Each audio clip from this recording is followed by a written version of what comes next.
Așa, după cum v-am promis, o să vă arăt cum se curăță somnul pitic. Mai întâi să selectez, o să iau bibanii pe care eu îi jupoi. Alții îi curăță și bibanii de solzi, fiecare după preferințe. Așa. La somnii pitici le-am tăiat acele 3 țepi care ne deranjează. Nu cumva să fim înțepați că o lună doare. Și am să pun pe ei sare grunjoasă.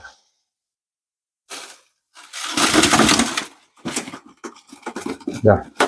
Un pic e agită sarea, dar o să pun capacul pe ei pentru că încă sunt vii. Dar imediat se calmează.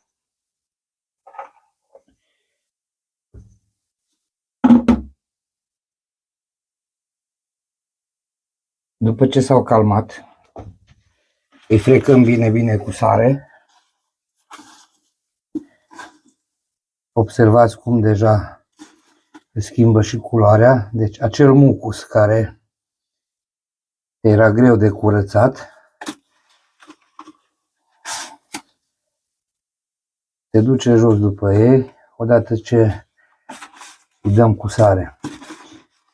O să-i fac pe toți, pe fiecare în parte, după care le dăm un jet de apă cu dușul, cu fiecare cu ce vrea și o să vedeți cum o să rămână. Nu mai avem treabă cu mucusul, nu mai lunecă din mână, nu mai sunt așa de urâcioși și de scârboși, cum spun unii. Și așa cum v-am spus și în videoclipul care i-am prins, pe lângă faptul că faceți combatere când vă duceți la un pescuit de somn pitic, puneți și ceva antigaie și o să vedeți ce frumos arată, pregătiți pentru gătit. Deci eu nu o să filmez totul, o să-i limpezesc frumos, cum am spus, cu apă și după ce o să-i viscerez, o să vi prezint pe tavă cum arată.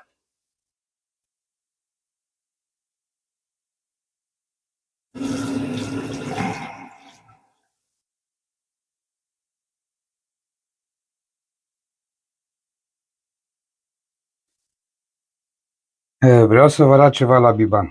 Deci spuneam că unii îi jupoaie, alții curăță de solzi. Da, într-adevăr, peștele este mai bun cu solzi, dar uitați aici. Să focusez puțin.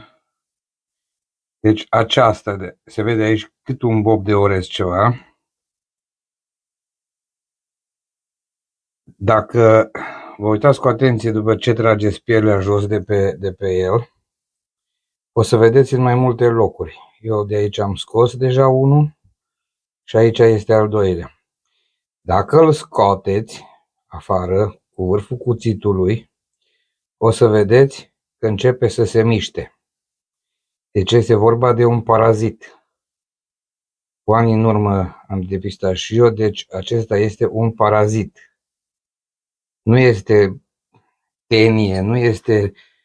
Am trimis undeva în țară nimeni nu s-a putut pronunța ce este.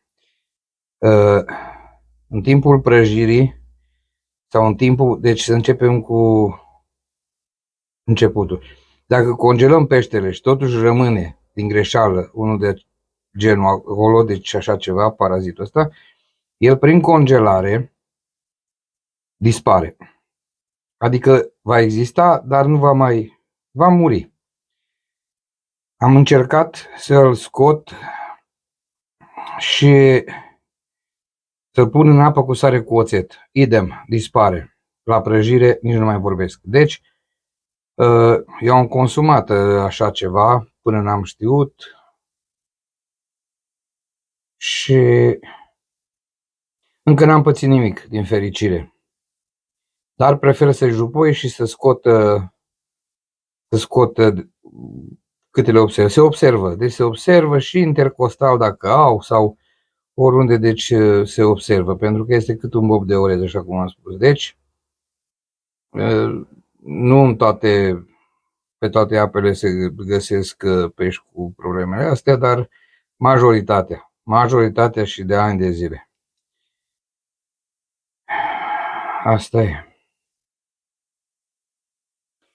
Ca și o completare la ceea ce spuneam adineauri despre paraziți. Deci uitați, și când am tras pielea jos de pe ei, și aici sunt la fel, doi paraziți. Așa ceva am găsit inclusiv la babușcă, roșioară, batcă, la mai multe specii. Dar vă spun, nu este ceva îngrijorător, dar eu prefer să-l congelez. Eu nu mănânc pește proaspăt niciodată, pentru că paraziții ăștia își cam fac de cap peste tot. Deci vreau asta să spun că și alte specii care au pielea mai subțire după ce se înlătură solzii, deși la ei se văd așa ceva. Deci la caras nu am văzut la, sau să nu mă înșel, poate și la caras, dar babușcă, roșioară, batcă, etc. mai sunt care au. Deci consumați fără grijă, doar sfatul meu să-i congelați sau să vă uitați cu atenție când îi jupuiți și înlăturați așa ceva, pentru că sunt la suprafață, deci nu sunt înăuntru în carne, deci sunt vizibili cu ochiul liber, se văd, așa că oricum ne plac banii, deci așa apare somnul pitic somotelul când este gata curățat, ca o hârtie abrazivă. Scuzați, deci ca o hârtie abrazivă, ca un șmirghel, cum zic eu, deci nu mai avem treabă că el lunecă din mână sau vedem acel mucus, nu-l consumăm. Eu o să-l mai spăl puțin, trebuie să-l spăl și o să vă pun alături o poză cu niște somotei pe care i-am pregătit nu de mult.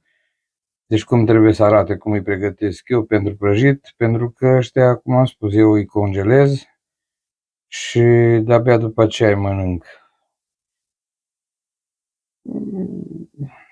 Sunt mai precaut eu cu congelarea și este foarte ciudat faptul că după ce am pus sare, ei se agită puțin, pe urmă parcă au murit și după ce când ajung la limpezire, iarăși parcă își revin.